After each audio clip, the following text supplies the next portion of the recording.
Hello बच्चों। आइए हम बात करते हैं अपने हाइड्रोजन के नेक्स्ट लेक्चर में। और इस लेक्चर में आपको मैं बताना चाहूँगा कि जो कंपाउंड होता है हाइड्रोजन का वो कौन कौन सा होता है। तो देखो, तीन कंपाउंड हम लोग को हाइड्रोजन में पढ़ना है। एक H2O पढ़ना है, एक D2O का थोड़ा सा डिटेल हमको पढ़ना है, और एक मेजर जो पढ़ना है वो हमको पढ़ना है H2O2, जिसे हम बोलते हैं हाइड्रोजन पर ऑक्साइड। ठीक है, तो चलिए आपको मैं ले चलता हूँ कि कंपाउंड कौन कौन सा हमको स्टडी करना है। तो देखो, सबसे पहले मैं कंपाउंड की बात करूँगा, वो बात करूँगा आपसे ऑक्साइड की बात करूँगा। तो ऑक्साइड में आपके सामने दिख रहा है कि मैंने यहाँ पे एक हाइड्रोजन का H2O बनाया है, और उसी में अगर हम D2O का भी बना सकते हैं, यानी हाइड्रोजन का जो आइसोटॉप्स है वो D2O के फॉर्म में मैं आपको यहाँ पे दिखा रहा हूँ। ठीक है, तो जब H2O बनाएगा तो वो क्या कहलाएगा, उसे हम वाटर बोलेंगे। और D2O क्या कहलाता है, वो हैवी वाटर कहलाता है ना। अब सुनो ध्यान से, जो D2O को खोज किया था, D2O को जिसने सर्च किया था उसका नाम था यूरे। ठीक है, अब दोनों में ज़रा कंपेयर कर लिया जाए तो जो वाटर होता है, वाटर का मॉलिक्यूलर वेट आपका 18 है। यहाँ पे देख सकते हो कि हाइड्रोजन का 2 × 1 प्लस और ऑक्सीजन यहाँ पे है तो 16 हो जाएगा। ये आपका कितना हो जाएगा, 18 हो जाएगा। ठीक है, इसी तरीके से अगर D2O का देख लिया जाए तो 2 × आपका 2 होगा और ये 16 हो जाएगा। ऑक्सीजन का तो 4 प्लस आपका 16 कितना हो जाएगा, 20 हो जाएगा। तो इसका जो मॉलिक्यूलर वेट होगा वो आपका 20 हो जाएगा। ठीक है, इसका जो बॉइलिंग पॉइंट होता है आपको पता है कि ये 100 डिग्री सेल्सियस होता है। इसकी जो बॉइलिंग पॉइंट होगी, थोड़ी सी इसकी बॉइलिंग पॉइंट आपको ज़्यादा देखने को मिलेगा। ठीक है, क्योंकि ये आपका थोड़ा सा मॉलिक्यूलर वेट बढ़ जाने से इसकी बॉइलिंग पॉइंट भी थोड़ा सा ज़्यादा दिख रहा है। डाई इलेक्ट्रिक कांस्टेंट की वैल्यू मैं बताना चाह रहा हूँ। डाई इलेक्ट्रिक कांस्टेंट क्या बताता है, नेचर ऑफ सॉल्वेंट का बताता है कि कौन सा सॉल्वेंट अच्छा होता है, इसके बारे में बताता है। तो यहाँ पे आपको बताना चाहूँगा कि जो डाई इलेक्ट्रिक कांस्टेंट की वैल्यू होता है वो वाटर का 82 होता है, और इसका जो D2O का होता है, जो हैवी वाटर बोलते हैं, वो 80.5 होता है। इसीलिए H2O को बेस्ट सॉल्वेंट के रूप में जाना जाता है यहाँ पे इन कंपेयर टू D2O। ठीक है, इतनी बात आपको समझ में आ गई होगी। छोटी सी इंफॉर्मेशन आपको और दे देता हूँ कि जो इसको खोजा था उसको यूरे नामक वैज्ञानिक ने।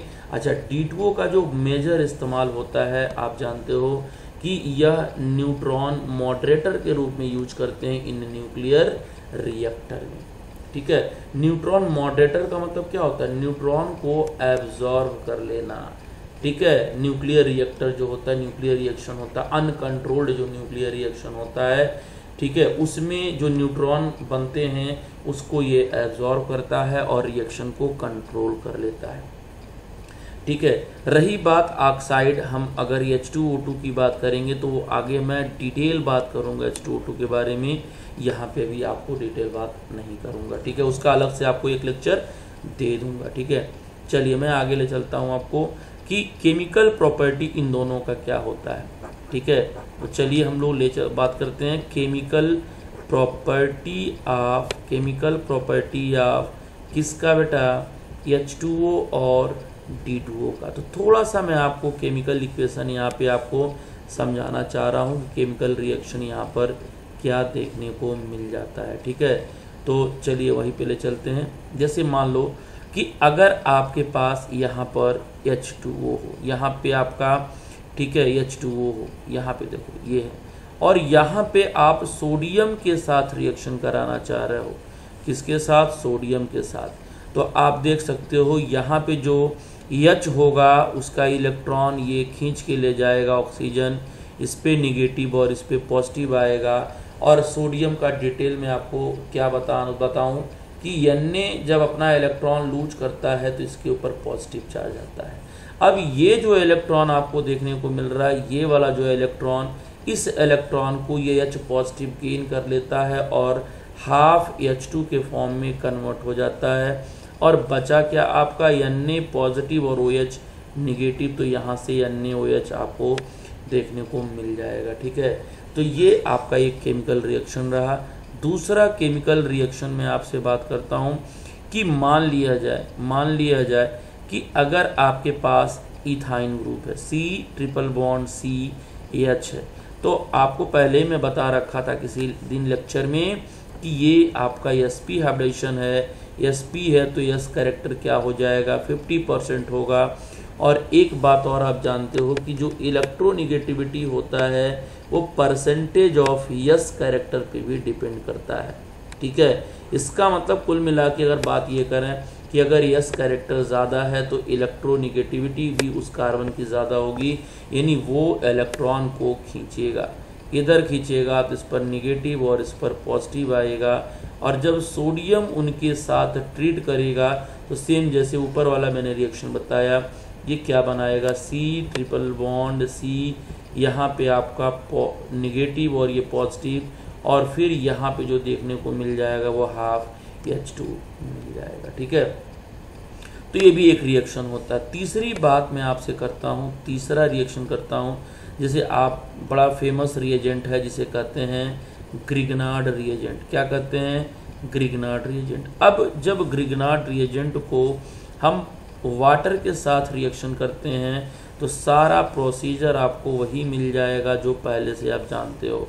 यहाँ पे एक्चुअली क्या होगा, ये यहाँ निगेटिव बन जाएगा, ये पॉजिटिव बन जाएगा। और आप अच्छी तरीके से जानते हो कि कार्बन जो है, कार्बन और मैग्नीशियम का जो बॉन्ड होगा वो कार्बन की तरफ शिफ्ट होगा, क्योंकि कार्बन की इलेक्ट्रोनिगेटिविटी यहाँ ज़्यादा देखने को मिलता है।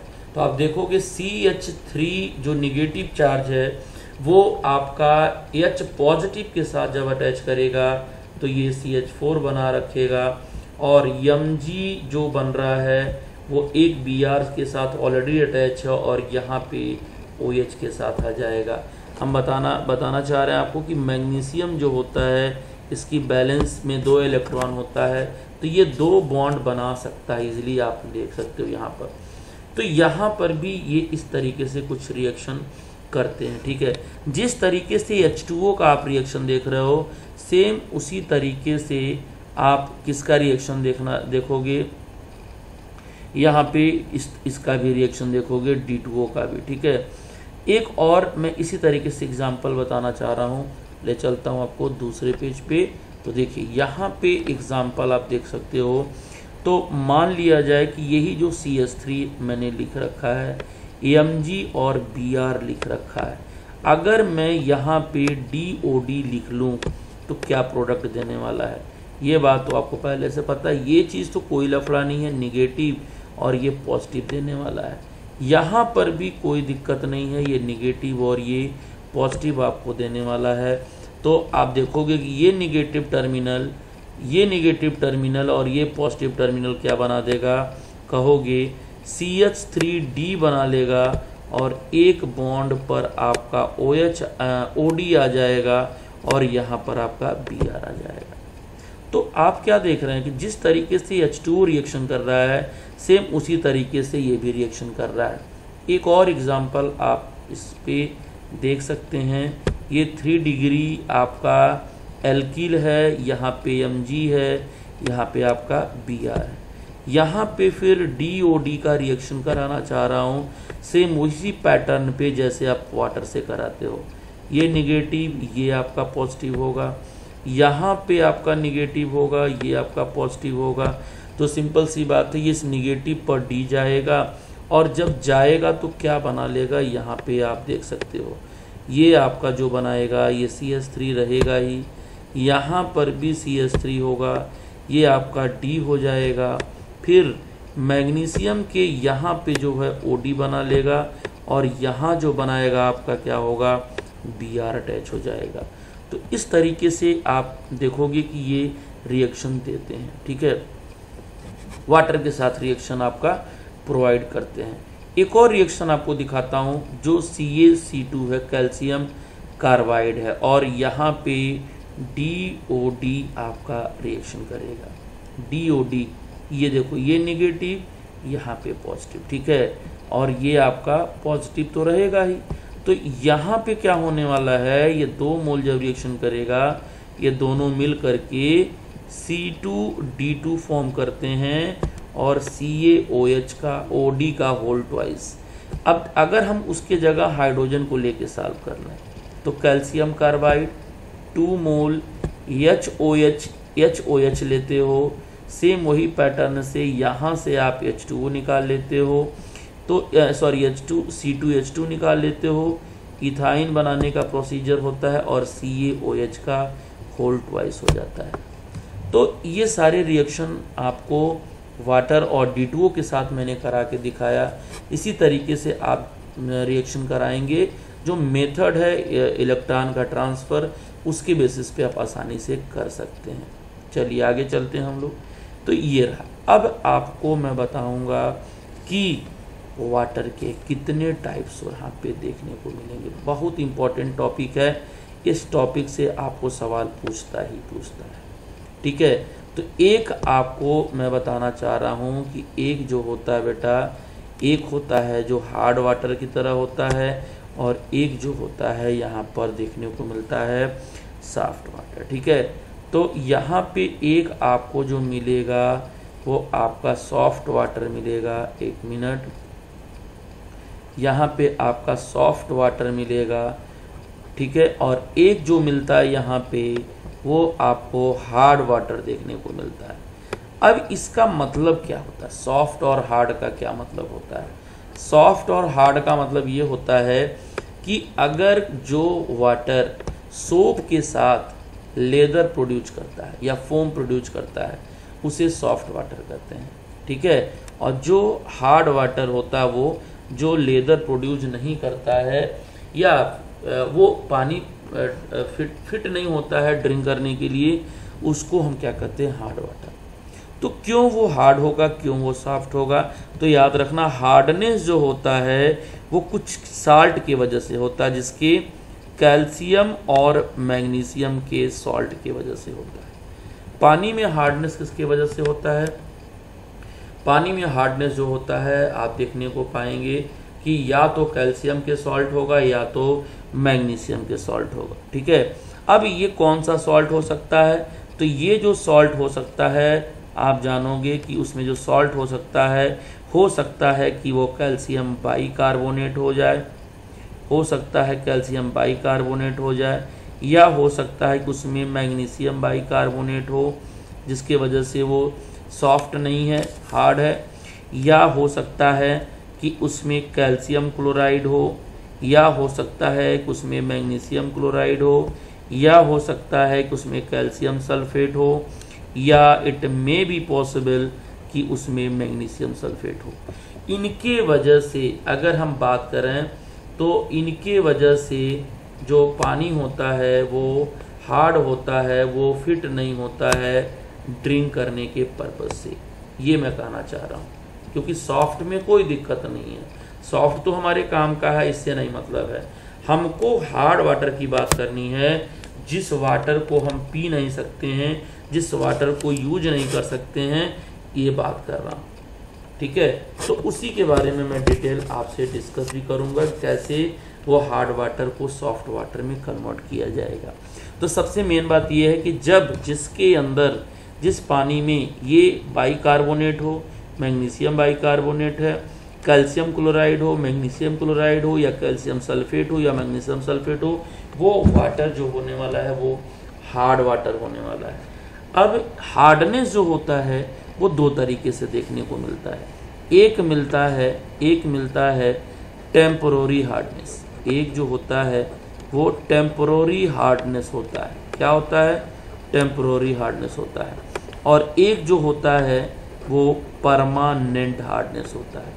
परमानेंट हार्डनेस होता है। ठीक है, तो इसी के आगे हम ले चलते हैं आपको कि जो वाटर है वो टेम्पोररी वाटर कब है और परमानेंट कब है, ये बात आपको मैं बताना चाह रहा हूँ। ध्यान से सुनना। देखो यहाँ पे ले चलता हूँ आपको, 1 मिनट। हाँ, यहाँ पे ले चलता हूँ आपको।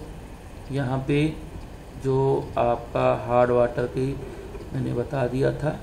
1 मिनट। चलिए वहाँ पे मैं ले चलता हूँ और वहाँ समझाता हूँ कि जो हार्ड वाटर होता है वो टू टाइप्स के होते हैं।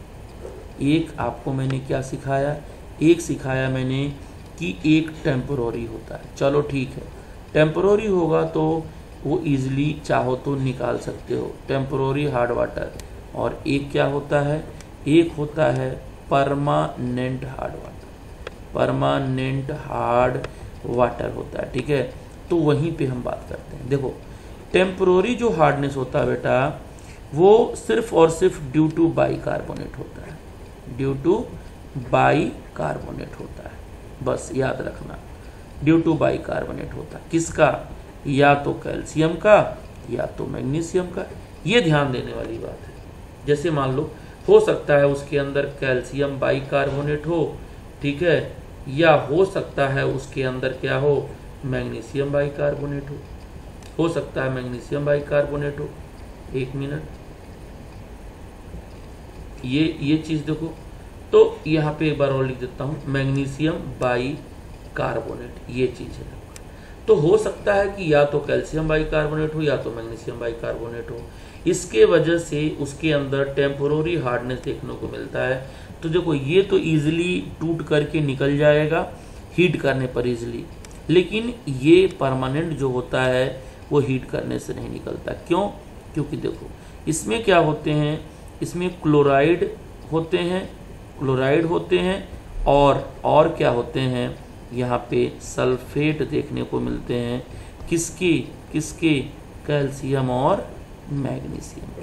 ठीक है, मतलब अभी मैंने बताया, हो सकता है कैल्शियम क्लोराइड हो सकता है उसमें मैग्नीशियम क्लोराइड हो सकता है बेटा मैग्नीशियम सल्फेट हो सकता है कि उसमें कैल्शियम सल्फेट हो। ठीक है, तो ये चीज़ें। अच्छा, बच्चों के अंदर कन्फ्यूजन ज़्यादा होता है, इसीलिए इसको याद करने का तरीका क्या है मैं आपको बता रहा हूँ। BSc और टॉप, ये चीज़ याद कर लोगे तो आपको इससे हिंट मिल जाएगा कि कैसे याद करना। ध्यान देना, देखो अच्छा ट्रिक है, यहाँ से आपको भूलने वाली बात नहीं मिलेगी। B है, देखो यहाँ पे B है, मतलब क्या है, मतलब ये है B फॉर बाइकार्बोनेट और T फॉर टेम्पोररी। मतलब जो बाइकार्बोनेट की इम्प्योरिटी मतलब की हार्डनेस होती है वो टेम्पोररी में होता है, और कार्बोनेट C को देखो और P को देखो, मतलब B में टेम्पोररी हार्डनेस बाइकार्बोनेट और C कार्बोनेट है, मतलब क्या है, परमानेंट है। तो ये आपका ट्रिक है, इस ट्रिक से आप इसको याद कर सकते हो। अब मैं बात करता हूँ कि किस तरीके से इसके अंदर से इम्प्योरिटी को निकाला जाएगा, किस तरीके से इम्प्योरिटी यहाँ से निकल सकता है। ठीक है, तो कुछ सॉल्युबिलिटी के रूल आप जान लीजिए, सॉल्युबिलिटी का रूल आप जान जाएंगे तो वो आपको पता चल जाएगा कि जितने भी मैग्नीशियम या कैल्शियम के बाइकार्बोनेट होते हैं वो फेयरली सॉल्युबल होते हैं। ठीक है, all metal bicarbonate, nitrate, nitrite, ठीक है, एसीटेट, ये सारे लोग फेयरली सॉल्युबल होते हैं पानी में। तो कोई भी बाइकार्बोनेट लोगे अगर हीट कर दोगे तो उसमें वो कार्बोनेट क्या हो जाएगा, बाहर निकल जाएगा, CO2 बाहर निकल जाएगा। ठीक है, तो हमको करना क्या है, हीट करके टेम्पोररी हार्डनेस को सिंपली हीट करके निकाला जा सकता है। ठीक है, तो चलिए हम लोग बात करते हैं रिमूवल कैसे करेंगे। तो आते हैं रिमूवल ऑफ हार्डनेस या टेम्पोररी हार्डनेस। तो पहला रूल होगा कि रिमूवल ऑफ टेम्पोररी हार्डनेस कैसे रिमूव करेंगे। तो आपको मैंने क्या बताया, एक्चुअली क्या होते हैं, वो अनस्टेबल होते हैं। जो बाइकार्बोनेट होते हैं वो ईजिली अगर हीट कर दिया जाए तो ईजिली वो क्या हो जाएंगे, निकल जाएंगे। ठीक है, तो सबसे पहली बात बता देता हूँ कि हम सिंपली बॉइलिंग करके निकाल सकते हैं, ऑन बॉइलिंग। ठीक है, सिर्फ बॉइलिंग कर दिया जाए तो वहाँ से आपका हार्डनेस क्या हो जाएगा, ख़त्म हो जाएगा। तो कैसे करोगे, मान लो आपने एक बीकर में वाटर ले लिया और आपको पता है कि हो सकता है कि इसके अंदर या तो मैग्नीशियम के बाइकार्बोनेट हो या तो कैल्शियम के बाइकार्बोनेट हो। अब जब इसको आप हीट करोगे, टेम्परेचर करोगे, तो ये टूटना स्टार्ट कर देगा। टूटेगा तो क्या बनाएगा, ध्यान देना, ये MgCO3 बाहर निकाल देगा, पीपीटी के रूप में इंसॉल्युबल हो जाएगा, CO2 आपका बाहर निकलेगा। अब जो पानी मिलेगा वो आपको सॉफ्ट हो जाएगा। तो इसी तरीके से आप चाहो तो कैल्शियम बाइकार्बोनेट का भी देख सकते हो, यानी CaHCO3 की अगर बात किया जाए तो ये भी हाईली अनस्टेबल है बाइकार्बोनेट, तो क्या होगा, ये भी टूटेगा। तो CaCO3 और यहाँ से CO2 बाहर निकल जाएगा और फिर H2O हमको सॉफ्ट फॉर्म में मिल जाएगा। तो इस तरीके से आप बॉइलिंग करके उसमें से हार्डनेस को इजीली रिमूव कर सकते हो। अब आपको एक और टेक्निक बताता हूँ, जो टेक्निक होता है by Clark method. Clark method से हार्डनेस को कैसे रिमूव किया जाता है इसकी बात करते हैं। तो ध्यान देना, कुछ नहीं करना है, आप जो सॉफ्ट वाटर लिए हो उसमें क्या कर दो, उसमें आप जो है थोड़ा सा अमाउंट में, लेस अमाउंट में कैल्शियम हाइड्रोक्साइड मिला दो, ठीक है। बट याद रखना ज़्यादा नहीं, लेस अमाउंट में कैल्शियम हाइड्रोक्साइड मिलाओगे तो क्या बनाएगा वो अगर मान लो इसमें कैल्शियम के बाइकार्बोनेट है हार्ड वाटर में, तो ये क्या बना देगा, ये बना देगा 2 मोल ऑफ CaCO3 और फिर वाटर आपको मिल जाएगा। अब जो वाटर मिलेगा वो आपका वाटर क्या होगा, सॉफ्ट वाटर होगा, ठीक है। वो क्या होगा यार, सॉफ्ट वाटर। तो कुछ करना नहीं है इसमें, यही करना था कि इस हार्ड वाटर में कैल्शियम हाइड्रोक्साइड डाला जाए तो ये क्या हो जाएगा, वो इनसॉल्युबल हो जाएगा और फिर उसको फिल्टर करके बाहर कर देंगे और जो पानी मिलेगा हमको फिर सॉफ्ट फॉर्म में मिल जाएगा। तो इन दोनों मेथड से हम आसानी से टेम्पोररी हार्डनेस को क्या कर सकते हैं, रिमूव कर सकते हैं। अब देखो, अब हम बात करेंगे कि परमानेंट हार्डनेस कैसे निकालते हैं। तो मेन बात आपका परमानेंट हार्डनेस पे ही होता है। तो चलिए हम बात करते हैं removal of permanent hardness,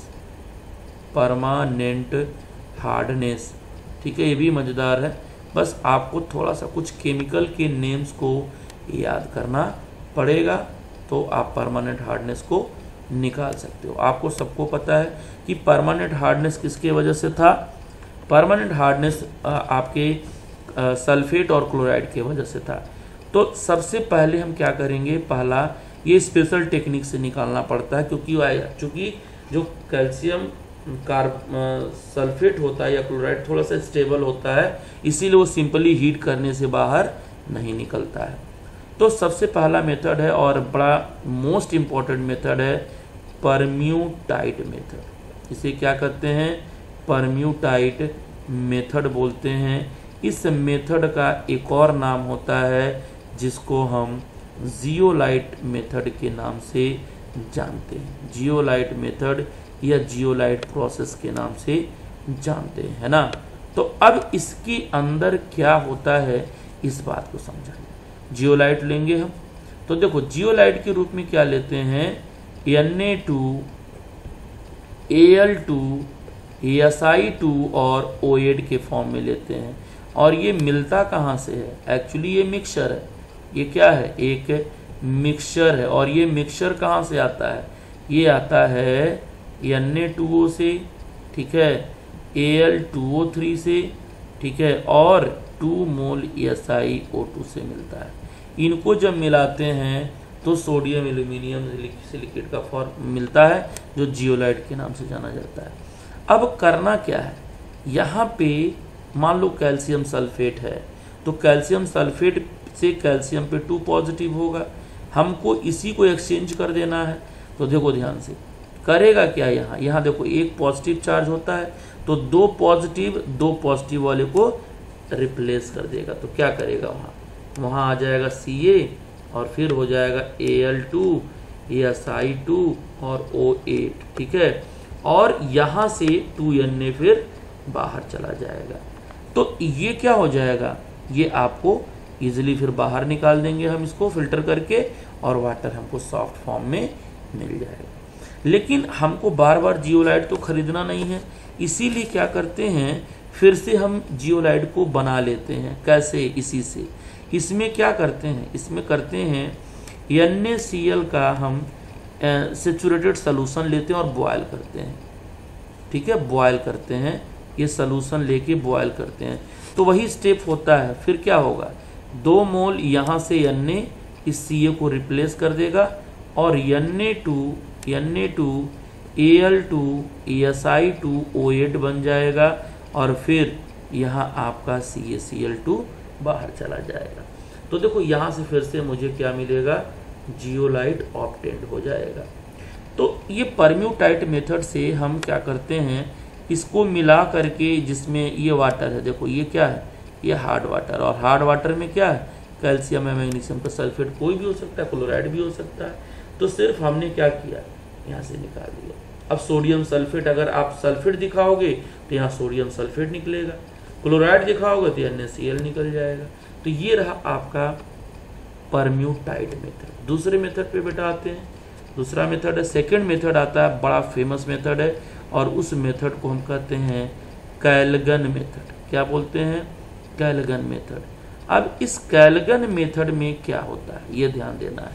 कैलगन method में क्या होता है, कैलगन मेथड में क्या लेते हैं, NaPO3 का होल 6 लेते हैं, सोडियम फास्फेट। समझ में आ रहा है? तो ये क्या करता है, इसको हम इस तरीके से भी चाहे तो लिख सकते हैं।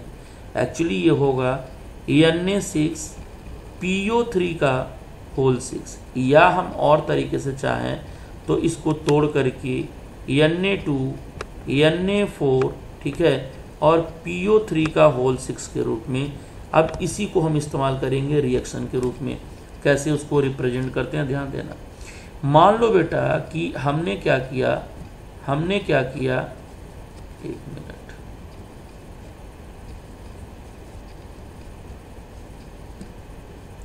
हमने क्या किया यहाँ, Na2 Na4, ठीक है, PO3 का होल 6 ले लिया। ठीक, ये आपका कैलगन। इसके बाद इसमें क्या कर दिया हमने, हार्ड वाटर डाल दिया, जिसको सॉफ्ट करना था। तो उसमें क्या होगा, उसमें तो कैल्शियम के ही होगा, या कैल्शियम का क्लोराइड होगा। तो मैं Ca2 पॉजिटिव लेके आपको शो कराता हूँ। ये एक्वस मीडियम में है, याद रखना। अरे भाई यही तो हार्ड वाटर में है, तो 2 मोल मैं लेना चाहता हूँ। यहाँ से देखो ध्यान से होता क्या है, एक्चुअली क्या होगा, ये 4 है और ये आपका 2, तो इस पर भी कौन सा चार्ज आएगा, प्लस।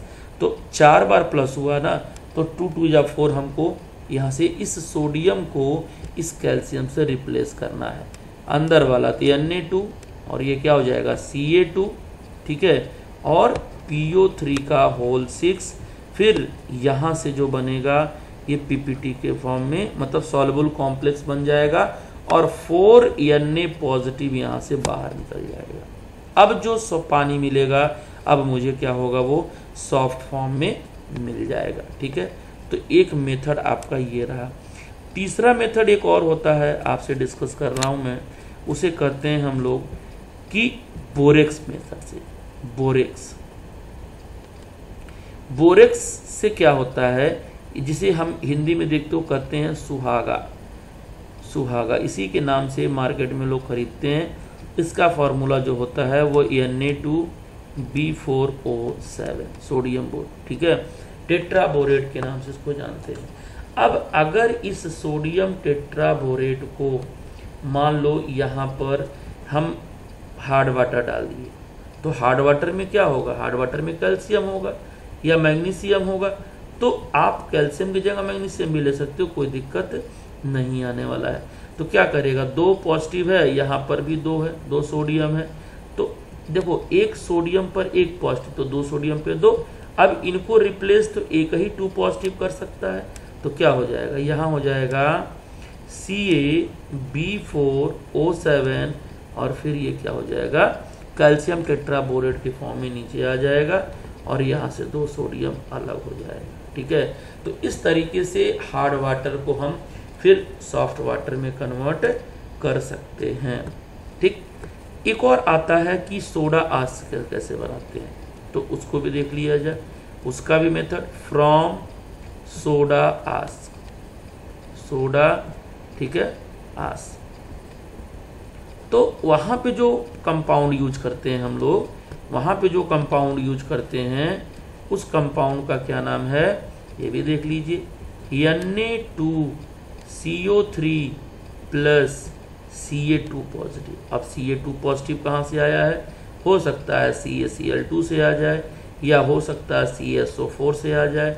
ये कहाँ से आया है, ये आया है आपका हार्ड वाटर से, ठीक है। तो ये क्या बना लेगा, सेम वही बात, यहाँ पर सोडियम पर एक पॉजिटिव है तो 2 बार है, तो एक कैल्शियम 2 पॉजिटिव उसको क्या कर देगा, रिप्लेस कर देगा। तो क्या बनाएगा, CaCO3 बना लेगा, नीचे आ जाएगा, और 2 सोडियम वहाँ से रिप्लेस कर देगा। तो इस मेथड से हम क्या करते हैं, सॉफ्ट वाटर को हॉट वाटर में कन्वर्ट कर सकते हैं, ठीक है। तो एक मेथड ये रहा। अब सबसे इम्पोर्टेंट मेथड बात ये है कि हम हार्डनेस को रिमूव कैसे करते हैं, या हार्डनेस कैलकुलेशन कैसे करते हैं कि कितना हार्डनेस उसके अंदर है, ठीक है।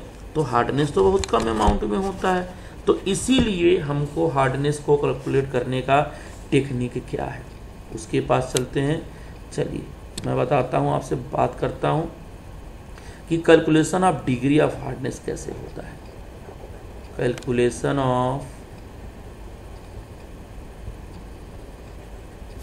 Degree of hardness, degree of hardness.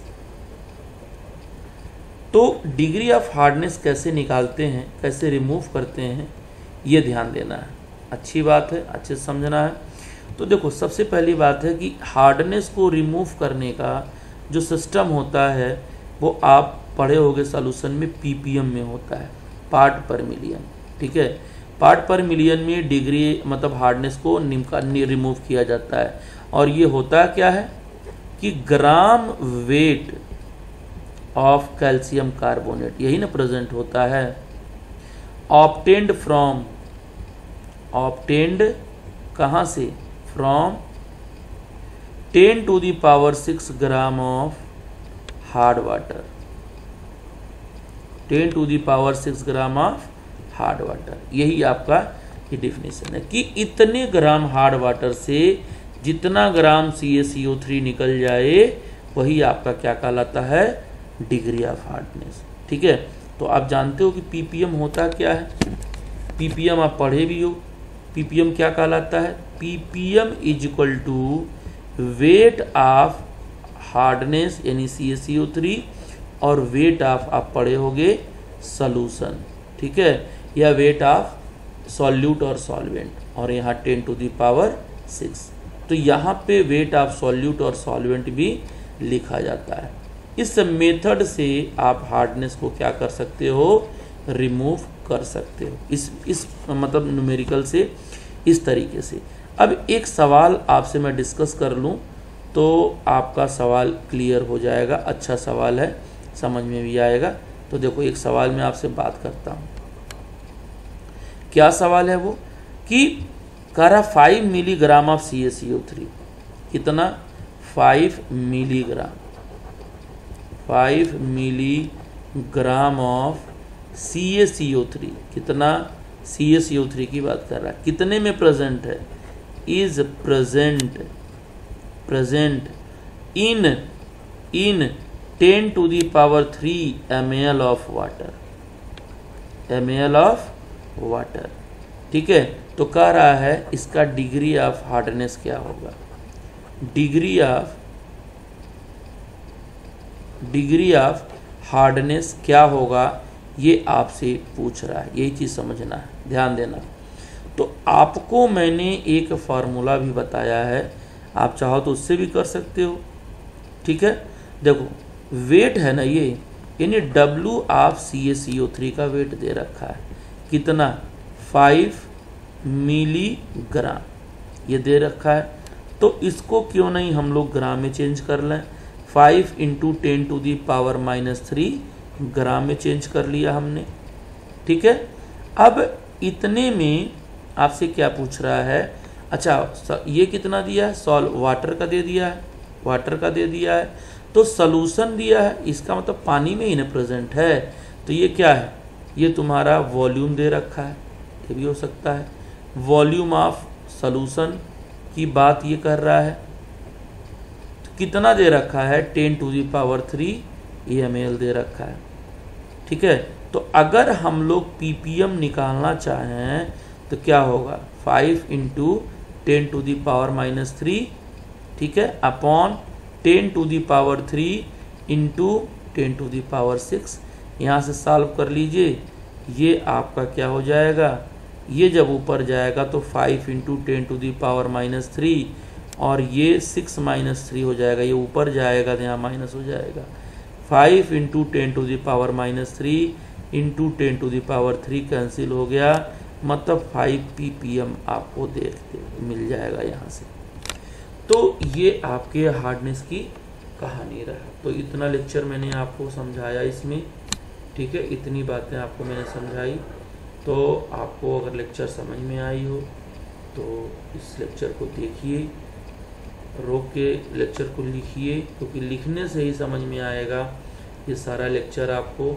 और अगर लेक्चर अच्छे से समझ में आया हो तो लेक्चर को लाइक करिए, शेयर करिए, सब्सक्राइब करिए, ठीक है। तो अब हम लोग लास्ट लेक्चर एक बचा हुआ है कि H2O2 क्या है और कैसे उसको प्रिपेयर करेंगे, इसके बारे में किया गया, ठीक है। तो हम लोग उसी लेक्चर में हम लोग मिलेंगे नेक्स्ट लेक्चर में। तो अब हम लोग आगे मिलते हैं, थैंक यू।